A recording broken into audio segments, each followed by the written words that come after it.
Hello everyone and welcome back to my Let's Play on F1, the original game for PlayStation, made all the way back in 1996 and of course based on the 1995 World Championship. And our next round today is going to be Canada, oh Canada. Yes, anyway, it's the Grand Prix Molson de Canada, Canadian Grand Prix.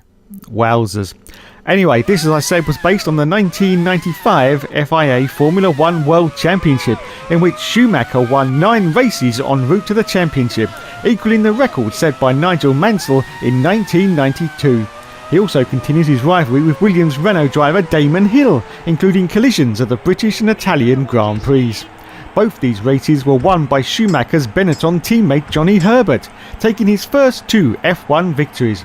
Hill's Williams teammate David Coulthard claimed his first victory in Portugal, while Ferrari's John Alesi achieved his only F1 victory in Canada.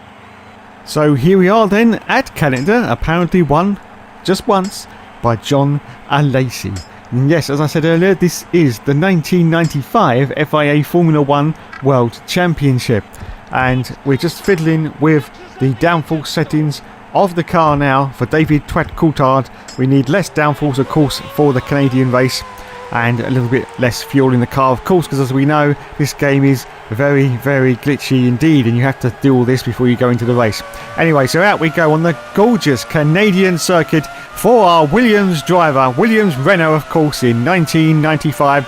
And we've got a car in front of us already, and oh my goodness, it happens to be one of the 40 Fords, quite possibly one of the best teams on the grid in 1995. And yes, that was sarcasm. Anyway, as I record this episode, we've just had a real-life Grand Prix in China, and oh my goodness, what a complete bore fest that was, yes.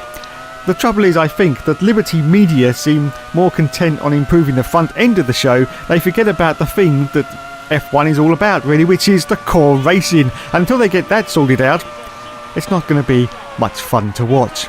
Now, of course, Mercedes are absolutely ruining the sport, but if you ask them, they'll say they're absolutely fine and there's no problem with Formula 1. But no, Mercedes is a big problem because they are completely dominant. I would like to see Mercedes, Ferrari and Red Bull, yes, 6 cars in every race fighting it out for those few seconds to get into the lead and to win races. I'd like to see either Ferrari. And as I say that, we're just about to go through a chicane bit because, of course, this was the revised circuit for 1995 after safety concerns after all the accidents that happened at Imola in 1994. They had to put in a chicane there for the Canadian circuit. Yes, you'll only ever see it in this game because, of course, it was removed for F1 1997. Anyway, as I was saying, back to the real race.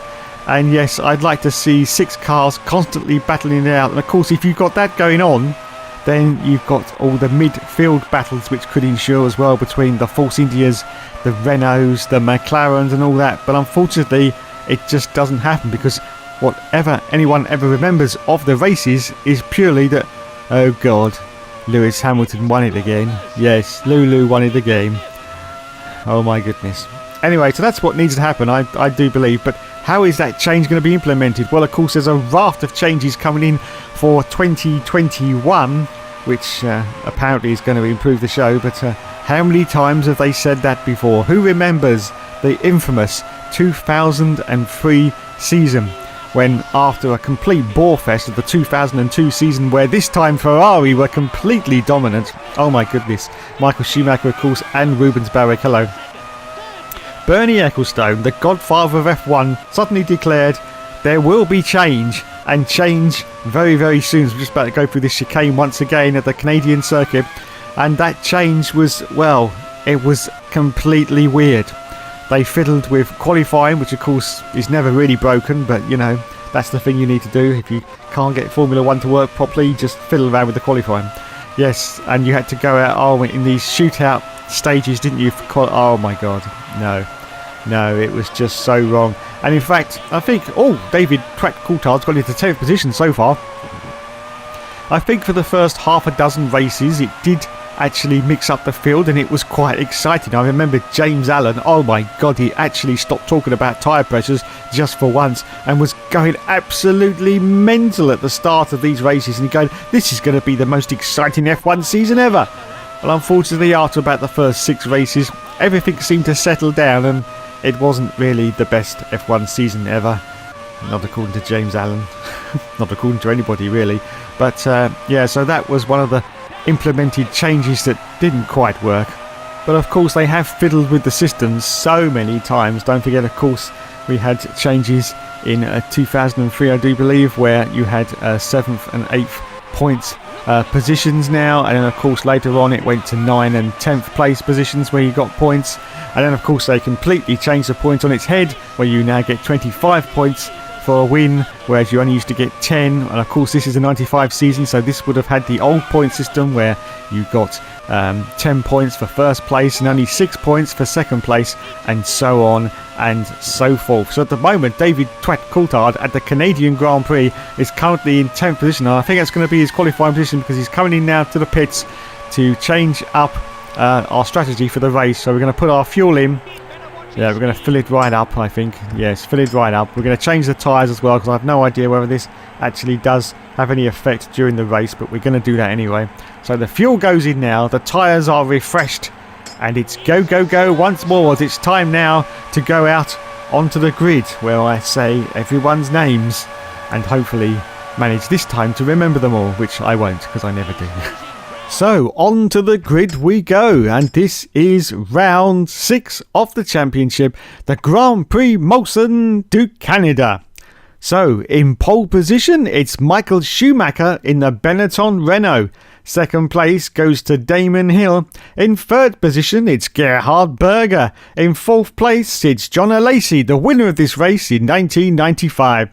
In fifth position, it's Johnny Herbert. Sixth place goes to Mika Hakkinen. Seventh place for Eddie Irvine. In eighth position, it's Rubens Barrichello. In ninth place, it's Mark Blundell. In 10th position, it's David Twat Coulthard. In 11th place, it's Oliver's Penis. And in 12th position, it's Heinz Harald Frentzen. In 13th place, it's Gianni Morbidelli, and in 14th position, it's Martin Brundle. In 15th place, it's Mika Salo, and in 16th position, it's Ukio Katayama. In 17th place, it's Martini, and in 18th position, it's Bouillon. 19th place goes to Luca Badoa. In 20th position, it's Bertrand Gachot. In 21st, it's Montemini, and in 22nd, it's Taki Inui. In 23rd, it's Moreno, and in 24th, bringing up the rear, it's Pedro Diniz in the 40 Ford. So here we go, the excitement is mounting now as David Coulthard is about to start from 10th position as the lights are going out, and it's time for us to say go, go, go, and it's a terrible start once again from Coulthard. Almost gets overtaken there by one of the Ligiers. He's got one of the McLarens directly in front of him now. And he does get overtaken by 2 cars, but he does a dive bomb and he manages to sneak down the inside. Oh no, he's off, and there's contact now with the McLaren. But he has made it up one position now into 9th place now for David Coulthard as he's fighting with the car ahead now, and I think that's one of the Jordans. Yes, it is, and he goes to the inside line to try and get past the Jordan, but he seems to be sort of waving all over the track there, as you can see once again. Now, of course, very, very soon we will be approaching that chicane for the very, very first time, and all the cars ahead slow down horribly at this circuit. Yes, horribly, because it's like they don't actually know that chicane's there, or it's been very badly programmed into this game. But anyway, still chasing hard, and he gets contact. Oh, look at this, slipstreaming right into the back end of this Jordan Peugeot in the glorious colours of the Jordan in 1995. He dives down the inside and starting a bit of contact with the other car in front, but he manages to get past the Jordan now. He's up now to 8th position, but of course in 1995 that's still no World Championship points. And here we are for the first time coming to this chicane. Is he going to manage to do this okay? And he does a dive on the McLaren, but doesn't quite manage to pull that off. Of course, the secret to that chicane, as you probably saw there from the other cars, is to actually go right over to the right-hand side of the circuit, and you manage to get through that chicane pretty well indeed. Anyway, no doubt David Coulthard will have seen that, and he'll do that the next lap. So this is the end of lap 1. Rubens Barrichello is now behind in 9th position, as you can see from the screen below, and David Coulthard is holding on to 8th place and fighting like crazy with the car in front. And of course this is a McLaren. We don't know which McLaren. Oh, he gets a little bit of a tap from behind, as you can see from the car. Now we don't know which McLaren this is, but he's going to try and sort of do a dive down inside again once more. There's no space there, David, and he takes the wing off the McLaren. The rear wing has gone off the McLaren there. I still don't know which McLaren it is, and there's more contact at the Canadian circuit. Michael Schumacher is currently in the lead of this race, and David Coulthard is now 6 seconds behind him in 8th place. But he's taken the wing off the car in front of the McLaren, so the McLaren will have to make a pit stop now, unfortunately. So he's going to gain 1 position, but of course not fairly, because he shouldn't. Oh, there's more contact now. He's getting done straight up the doofus by the other McLaren. Of course, we still don't know which order these McLarens are, because there's no names above the cars like the modern games now. Anyway, and there you go. We've now got confirmation on screen. It's Mika Häkkinen directly ahead of us in that sister McLaren, and he's going to get past David Coulthard very, very easily, of course, because there's no rear wing on the car of Häkkinen, so he's had to slow down a little bit. Anyway, is he going to get this chicane right now? He goes to the right hand side, yes, tucks it in, and yes, look at that. Fantastic positioning there from David Coulthard. Now up into 7th position. Mika Häkkinen has now dropped back to 11th, as you can see from the screen. So he's lost a huge amount of positions, and he's going to lose even more because he's going to have to come into the pits to get that rear wing replaced. Of course, in this game, the AI do come into the pits and get their rear wings changed.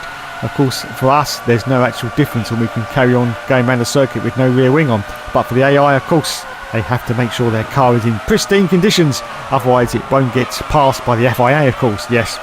Anyway, we are now fighting hard with one of the Renaults. Now, I do believe that is going to be Johnny Herbert, because Michael Schumacher is indeed in the lead of this race, so it is Johnny Herbert. Let's see if we can get past him now. There's a Ferrari just off to the left, of course, as well.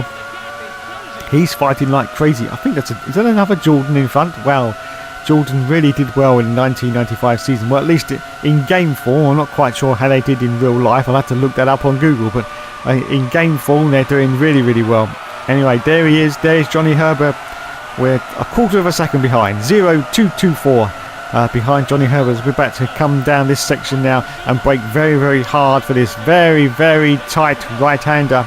There he goes then, there into the braking zone. A little bit of a lock up there from David Coulthard, but he carries on now. He's got a little bit of momentum, which is carrying him forward into Johnny Herbert directly in front of him.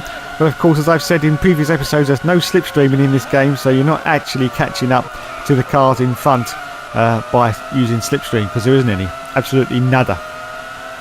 Anyway, he managed to get through that chicane once again. We're just about to finish off the next lap. I think this is lap 3 now, isn't it? Yes. And we go past Champions Wall, which has claimed many a world champion in its past, which is why it's called Champions Wall. So there you go. After 3 laps, Michael Schumacher is still in the lead. Damon Hill is in 2nd place, our teammate, of course. Gerhard Berger is in 3rd position. John Lacey in 4th. Eddie Irvine is in 5th place, just ahead of Johnny Herbert, as we go for a move now on Johnny Herbert, and we get past. Yes, we do. So David Coulthard is now into the points in 6th position now at the Canadian circuit. But don't get too excited, because unfortunately we have got to make a pit stop and all the other cars haven't. Now, I've got some exciting news about pit stops, in fact, because in a later episode I actually discover a glitch which may completely turn this championship on its head in about 3 or 4 episodes time. Yes, I've actually found a glitch after about, 27 years? Can't remember. I can't count that far back. I think it's a long time since this game came out, and I think I found a glitch. And if I'm right with this glitch, it's amazing. Absolutely amazing. It really is. And as I say, it will turn this championship on its head for the betterment of David Coulthard. Anyway, so he is currently in a single solitary world championship point at the moment. As we're just about to go through the chicane once again, and we've got both the Ferraris ahead now of Gerhard Berger, or as that famous F1 YouTuber likes to say, called Tiamat Marduk, Gerhard Berger. Yes, that's his name. He joined ISIS a few years ago, and now he's Gerhard Berger. Yes. Oh, God. And of course, it wasn't John Lacey either, was it? No, it was Gina Lacey. Yes. Good old Benjamin Daly. We love him, really, don't we? We love that cheeky little chappy. Yes, we do. Anyway, so he's still trying to catch up to the back of this Jordan. who is battling with both these Ferraris. In fact, one of the Ferraris ahead is just pulling out. Is that a back marker, or is it one of the... I don't think it can be a back marker. It's Damon. It's Damon Hill. I couldn't quite see from the livery on the car because, of course, the graphics in this game are very, very poor indeed. And as I say that, trying to... David Coulthard's lost a huge amount of position. I don't know what happened there. He seemed to slow down horribly, and he's been overtaken by a load of cars now. I don't know what position he's in now, but it's very, very bad. He's in 8th place. 8th position. He's lost a huge... What happened there for David Coulthard? I don't know. But the Jordan has now overtaken me, and Johnny Herbert's taken his position back as well. Wowzers, absolute wowzers. As we go underneath a sign which says casino, of course there was a lot of... oh no! That's it, it's game over. He's lost his front wing. David Coulthard is going to lose... Oh yes, he's losing grip and downforce, and of course this is going to be very, very bad. So we're about to come up to this chicane bit, I do believe. Oh yes, he's going to get through okay, and the answer to that is... just... So anyway, he's going to use this opportunity to come in for his pit stop now, because he's got to make a pit stop anyway. And hopefully we should be alright, and we should be able to get out. Well, I say get out quickly, but as we all know, the pit stops in 1995. Oh, look at this. He was in 3rd place. But of course, he went past the line before the other cars did. The pit stops in F1 1995 are absolutely horrendous. You think of 2.5 seconds, 3 seconds for modern Formula 1. Just look at the counter counting down now. Look, 10 seconds. This is going to be a 20-second pit stop at least. Now we're going to repair all the wings just so that we've got a pristine car, because I don't like it when the rear wing falls off. It does look very unrealistic, especially as you can carry on going, of course, which sort of takes away some of the realism of driving this game. But anyway, so David Coulthard has made his stop, and he rejoins now in 20th. Yes, 20th position for David Coulthard. Let's see if he can... Oh, there's 12 laps remaining though. Let's see in those last remaining 12 laps whether David Coulthard can catch up to the field, and maybe, quite possibly, he may be able to catch a point or two, hopefully. Anyway, he's managed to catch up to one of the back markers straight away, and that's one of the Minardis, of course, which struggled in 1995, as I said in the last episode, when they had to change their whole chassis. When Flavio Briatore managed to convince Honda to go with Tyrrell instead of Minardi. So here we go then. Michael Schumacher is now 38 seconds behind David Coulthard. Behind, I should say, in front of. And Coulthard is in 19th position. But he's going to catch up to these back markers very, very fast indeed, of course.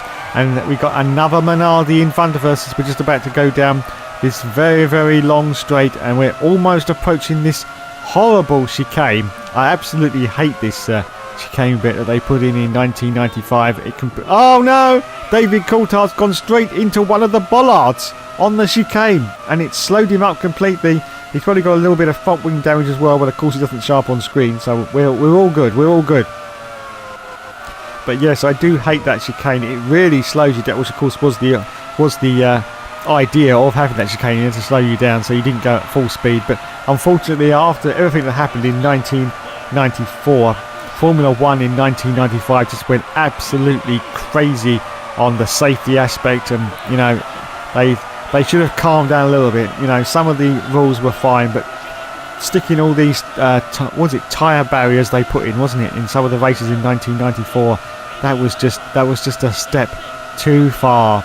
Yes, they overreacted, unfortunately. But then of course, when you get something like the death of Ayrton Senna happening live on your television screens, they have to look like action was being taken, and so that's exactly what they did. But unfortunately, it also spilled out into the 1995 World Championship as well, and a lot of the circuits were redesigned slightly, or they put chicanes in on barriers, tyre barriers. It was all very, very wrong in my opinion. I think they should have just carried on, because things like that don't happen every single time in Formula 1.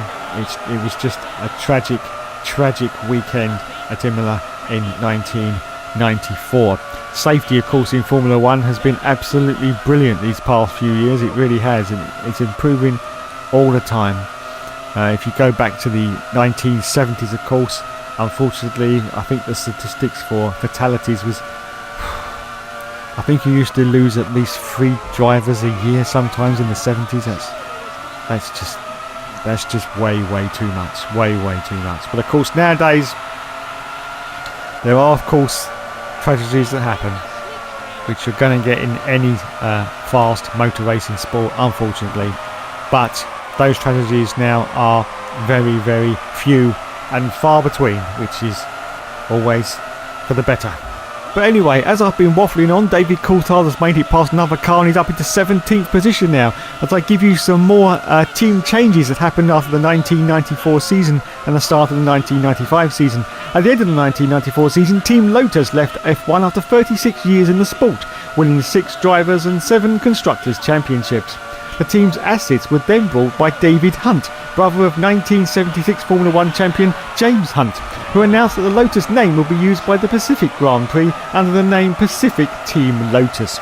So there you go, some more facts and figures from the 1995 season. At the moment, David Coulthard is now in 16th position, as I think there's just a handful of laps left in this Grand Prix, but he has made his stop, so hopefully we may be on for some points. Well, I say that, but I don't know. Michael Schumacher still in the lead at the moment. John Alesi now in second place, of course, the winner of this race in 1995. As we approach the chicane now, David Coulthard goes to the right, then sweeps to the left, and we've got a car in front trying to get past. Is that one of the Laroussis? I can't quite remember now. It's the blue, white and red livery. I think it may be. As he makes contact now with whoever it is, and there's a Ligier. I know who they are. Yes, Ligier, and in front of him we've got a Tyrrell Yamaha. So up into 15th position now, but Schumacher's now 1 minute ahead of David Coulthard. And of course, at Canada, the lap's what, 1:15, 1:16, something like that. I can't remember what it was in 1995 though. It might have been a bit longer than that, maybe in 1:17 or 1:20 even. But he managed to get past the Tyrrell Yamaha. He's now trying to get past his Ligier. As you can clearly see from the side pod, it says Ligier. And I think we up into 15th position now for David Coulthard. I think we are, as we now try to dive down inside. It's 14th place now, 14th position for Coulthard. And it's Martin Brundle ahead of us. Martin Brundle in the Ligier. Oh my goodness. Of course, he is now the commentator for Sky Sports. And probably the only decent commentator they've got on Sky Sports, to be honest. Yes. I don't like any of the others at all. Well, fortunately for me, I can't get Sky Sports, so it's all good. Yes, I just stick to the Channel 4 highlights because, especially after China, it was all over in 45 minutes, which is absolutely fantastic. I had loads more time to get on with my day. Yes, I really did, because it was such a bore fest. Anyway, up to 13th place at the moment. We've got a McLaren in front of us, and we've also got the Ligier. Is that still Brundle? I think it may be. As we go very tight to the chicane, sweeping to the right, then sweeping to the left. Schumacher is now 1 minute and 12 seconds ahead of us. Wowzers. Absolute wowzers. Look at the speed that he had in that car in 1995, of course. But then, of course, he hasn't come in for a pit stop, and we have. So 13th place for Coulthard. Just about to start another lap. Oh, this lap was actually 1:45. He's on a fastest. No, Schumacher's on a fastest lap of 1:35. Wow, I really got that wrong at Canada for 1995. Yes, the lap times must be in the 1:30 region or something like that. Wowzers. Oh, of course, yes, there is a reason for that. I completely forgot why the laps are longer. Of course, it's that chicane, isn't it? It slows you down horribly, and I'm pretty sure that adds at least maybe 2 or even 3 seconds to your lap time. So Michael Schumacher, after 10 laps, is still in the lead. John Alesi is in second place, 7 seconds behind him. Gerhard Berger is 17 seconds behind the leader in third position now, as David Coulthard is still trying to chase up and get past this Ligier. Oh, the Ligier pulls out in front of the McLaren and manages to block David Coulthard. Wowzers. But we continue on, and oh my goodness, it's Oliver's penis in the Ligier, and he dives down the inside of Oliver's penis and the McLaren as well, managing to get up into 11th position now for David Coulthard. 1 minute and 21 seconds, still behind Michael Schumacher though, as we come up to this chicane once more. And I think we've got a Sauber in front of us, so David dives to the right, then tightly tucks it into the left to get past that horrible chicane at the Canadian Grand Prix of 1995. He's up into 11th place now, still way outside of the World Championship points. Of course, he's going to get up into 6th position as he now goes past Champions Wall, brakes very late, almost bins it but doesn't. So Schumacher's just been the fastest lap now, and there once again is Oliver's penis, but he's now 2 places behind us. 11th place now for David Coulthard, still chasing the back of this Sauber, of course, which was there's 7 laps remaining as he makes contact with the Sauber, which of course in 1995 was sponsored by Red Bull. Yes, it was the Red Bull Sauber of 1995. Of course, Red Bull now have gone on to make their own team. Yes, it's called Red Bull. Run, of course, by Mr. Christian Horner, one of the last great characters in the sport of Formula 1. Okay, let's see if he can get past this Sauber now. He sort of tries to dart down the inside. He's going to try and brake very, very late and get past. Does he? Yes, he does. Up into 10th position now for David Coulthard. Next target is the McLaren in front. Anyway, I have to say I still very, very much enjoy playing this game. I mean, just look at the way the tyres glint as they're going round. Just look at it. Look, for 1995, that's fantastic. Little special effect there of the tyres. Anyway, I'm starting to sound like James Allen here, aren't I? Let's get off the bloody tyres for cock's sake. As we're just about to come up to the chicane once more, and we get very, very close to the back of that McLaren. 10th place for David Coulthard. But yes, I did enjoy the graphics in this game. Unfortunately, this is using the low resolution mode of the original PlayStation. Yes, it had 2 resolution modes. But when games first came out, developers couldn't quite get to grips with the high resolution mode, so they had to release a lot of the games in low res mode, which this unfortunately is one of them, which is why the graphics are very, very blocky. And of course, if you look at the Williams livery, you can hardly make out the fact that it says Williams, or it should be Rothmans, on the side of it, as David Coulthard goes for a move on 2 cars now, where he manages to get past one of those. That was the Jordan, of course, but the McLaren managed to sneak past him once more, but he's made 1 position. But as I say, it's very, very difficult to make out the livery on these cars. Now, of course, there was a high resolution mode for this game. You could select it in the options, but unfortunately, when it appeared on your TV screen, it was a very, very tiny picture. It's just like a little square in the middle, but that was the high resolution mode of this game, which was a sort of glimpse of what was to come in F1 1997. If you want to try it out, then just go to the options, and I think it's the display options, something like that anyway, and you can run the game in high resolution mode, but be prepared for a little tiny picture. Yes, little tiny picture. I'm not quite sure whether it is high resolution mode or whether it's just actually fooling you for the fact that the picture's so small that the quality of the graphics looks so much better. I'm not quite sure. Maybe the developers would know the answer to that, but of course this game was made so many years ago, I think they've probably all forgotten by now. Anyway, just about to complete another lap. We go past Champions War once again. Schumacher still in the lead. John Lacey in 2nd place now. Gerhard Berger in 3rd. And David Coulthard is still in 9th position. As you can see, none of the other cars are pitted like they don't do in any of these races. Or do they? Yes, look out for that exciting race coming up in about 4 or 5 races time, when the AI actually do make pit stops. Yes, and we find out maybe a glitch that I've only just found out about after so many years in this game. And as I say, it may change the complexity of this championship in future races after this one. Oh, Jesus Christ. More contact with the McLaren in front, trying to sort of do a fake move to try and get past that McLaren, but didn't quite manage to pull it off for David Coulthard. And he resumes his pace once more, trying to catch up to the back of this McLaren as we go underneath the Quebec sign for 2002. Yes, and this was of course in 1996, so a bit of future promotion there for Quebec in 2002, and we were still in 1996 at the time that this game was made, as David Coulthard goes very, very wide there, very, very wide indeed. Manages to put it back in though, and he's lost a little bit of time to the cars in front now. He's dropped back a little bit, so I don't know if David Coulthard's going to actually get any points for this race whatsoever. Of course, this chicane torturous as ever. Schumacher still in the lead after 13 laps. Lacey in 2nd, Berger still in 3rd position. Yes, so as I was saying, I very much enjoy the graphics in this game. As you probably noticed from some, oh no, as I say that, Coulthard almost bins it. Almost bins it, but as I say, if you look at some of my other championships, my F1 2018 championship with Regina Hertz, of course, and the ones before that, the 2017 and the Carmen Jewel, the career modes, anything like that, any of the modern games, as David Coulthard runs wide again, you will see that I use the racing line. And in these games, I don't use the racing line because you don't really need to, because you can see by the difference in the track surface, the way it goes darker as you approach the corners, that you don't really need the racing line. I wish they'd implemented this into later games because it's so much better, because I actually hate the racing line. I hate actually seeing that squiggly line all the way through the circuit. I'd much rather race without it, but unfortunately it does help me with the braking.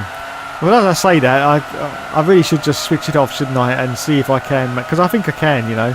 I think it's just a mental crutch for me, to be honest. I don't think I really need it. I think it's just like, oh yeah, I must have the racing line and I won't be able to drive properly, but I think I can drive fine without it. But as I say, it's just been this sort of mental crutch that I've had ever since the Codemasters games. Anyway, we've got a whole gaggle of cars ahead now as we just go through this tortuous chicane. One of those is the Sauber. We've got a McLaren ahead of that. I don't know what the car is ahead of that one, but we continue on. Unfortunately, because of that chicane increasing the lap times, this is going to be quite a long race and quite a long video. I do apologise. I'm going to be waffling on for quite possibly another 10 minutes yet.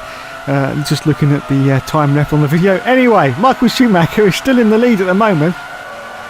Coulthard still in 9th position and still chasing after these cars in front. We've got 3 cars in front. We've got, oh my goodness, we've got loads of them now. There we can see them quite clearly. There is the Sauber, there is the McLaren, there is a Jordan, and there is a Benetton in front as David Coulthard goes for a move on the Sauber, but doesn't once again manage to pull that off. 15 laps we've done this Grand Prix now. Well, I think there's only 3 laps left then. They're usually about 18 lap races at 25% as he clouts straight into the back of this Sauber. You know what? I don't think he's going to get any points in this race. Absolutely nada. Absolutely nada. Now, I had a comment in one of my videos the other day from Mr. Josh Stocks, of course, the moaning Yorkshireman, who no longer does YouTube because he's a lazy bastard. He says he was watching me the other night on his 40-incher. Yes.